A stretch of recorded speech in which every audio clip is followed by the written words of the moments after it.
نیفا virus کے infection کا کوئی مخصوص علاج نہیں ہے اور نہ ہی کوئی ویکسین ہے۔ اب کیرلا میں پھیلتا ہوا یہ وائرس واقعی خطرناک ہے، اس وجہ سے احتیاط ضروری ہے کہ انفیکشن نہ پھیلے۔ اس جیسے وائرس کو پھیلنے میں فاصلہ کوئی معنی نہیں رکھتا۔ ہم نے کووڈ وبا کے دوران دیکھا ہے کہ یہ کیسے ایک ملک سے دوسرے ملک تک پھیلتے چلے جاتا ہے۔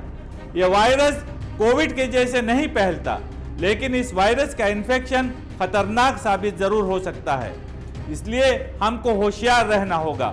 کوزیکوڈ میں 2 اموات نیفا وائرس کے انفیکشن سے ہونے کی تصدیق ہوئی ہے۔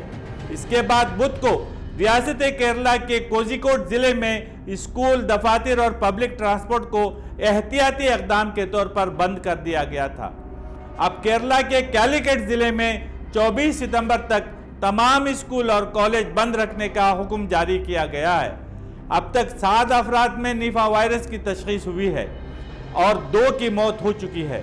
گزشتہ جمعے کو کوزیکوڈ ضلع میں جمعے کی نماز ادا نہیں کی گئی۔ 100 کنٹینمنٹ زون کی حد بندی کی گئی ہے۔ کیرلا کے کوزیکوڈ ضلع میں نیفا وائرس سے 2 لوگوں کی موت ہو گئی ہے۔ یہ واقعہ گزشتہ منگل کو پیش آیا۔ اس کے بعد وہاں ماسک پہننا عام ہو گیا ہے۔ کیرلا اب ہائی الرٹ پر ہے۔ کرناٹک اور کیرلا کے سرحدی علاقوں میں سخت صحت کے جانچ کے انتظامات کیے جا رہے ہیں۔ کیرلا کی وزیر صحت وینا جارج نے کہا ہے کہ گزشتہ 24 گھنٹوں میں کوئی نیا کیس سامنے نہیں آیا ہے۔ یہ ایسی چیز نہیں ہے جسے نظر انداز کر دیا جائے۔ محکمہ صحت کے اہلکار کرناٹک کے سرحدی اضلاع بشمول دکشن کنڑا، میسور، چامراج نگر، مڈکیری میں بیداری کا کام کر رہے ہیں۔ ایسا لگتا ہے کہ کرناٹک میں بھی اس معاملے کو سنجیدگی سے لیا جا رہا ہے۔ الوقایا خیر من العلاج، prevention is better than cure. ناظرین، اس وقت ہم آپ کی آگاہی کے لیے کچھ معلومات آپ کے سامنے رکھنے کی کوشش کر رہے ہیں۔ نیفا وائرس ایک متعدی مرض ہے جس میں متاثرہ افراد کی شرح اموات بہت زیادہ ہے، لیکن اس سے گھبرانے کی ضرورت نہیں، کیونکہ کیرلا کی وزیر صحت وینا جارج نے میڈیا کو بتایا ہے کہ اس وائرس کے انفیکشن کی منتقلی کی شرح کم ہے۔ کیرلا میں ہندوستان کی دوسری ریاستوں کے مقابلے میں آمدنی کم ہے، اس کے باوجود صحت عامہ کی سہولتیں کافی اچھی ہیں اور یہ ریاست اچھے علاج معالجے کے لیے جانی جاتی ہے اور عالمی ادارے صحت نے کیرلا کی تعریف کی ہے۔ ایسا لگتا ہے کہ کیرلا اور نیفا وائرس کے درمیان کوئی گہرا ربط ہے۔ 19 مئی 2018 کو کیرلا کے کوزیکوڈ ضلع میں نیفا وائرس کی بیماری کے پھیلنے کی اطلاع ملی۔ یہ بھی جنوبی ہندوستان میں دیکھا جانے والا پہلا کیس تھا۔ 1 جون 2018 تک ایک ماہ میں 17 اموات اور 18 تصدیق شدہ کیسز تھے۔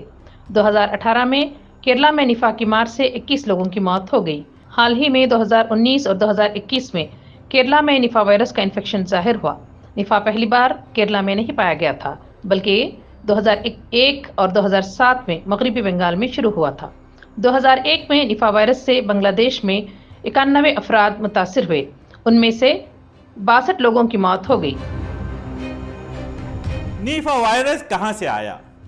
نیفا وائرس کا نام پہلی بار 1998 میں سنا گیا۔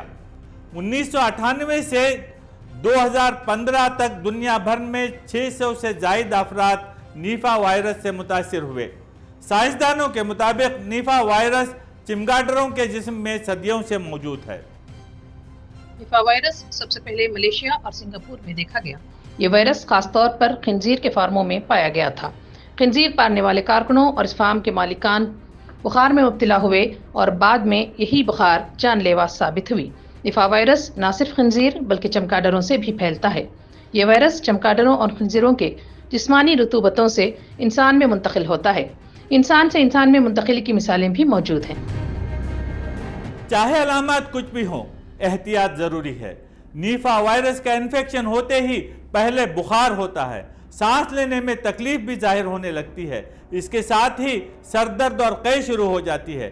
چند دنوں میں دماغ میں سوزش ظاہر ہوتی ہے۔ جب انفیکشن بہت زیادہ جسم میں پھیل جاتا ہے تو جسم میں تناؤ کی کیفیت ہوتی ہے اور مریض کوما میں جا کر موت واقع ہو سکتی ہے۔ چونکہ نیفا کی ابتدائی علامات بھی عام علامات کی طرح ہی ہیں اور ہم ان کو نظر انداز کر دیتے ہیں، اس لیے ان سے آگاہ رہنے کے طریقے سے واقفیت ضروری ہے۔ وبا کے ابتدائی ایام سے ہی جانور جیسے خنزیر، گھوڑے، کتے اور بلیوں کو الگ تھلگ رکھنا چاہیے، اس لیے کہ بہت ممکن ہے کہ ان جانوروں کے ذریعے بیماری پھیلتی ہے۔ نفا وائرس کے علامات والے افراد کو بھی الگ تھلگ کیا جانا چاہیے، کوارنٹائن میں رکھنا چاہیے۔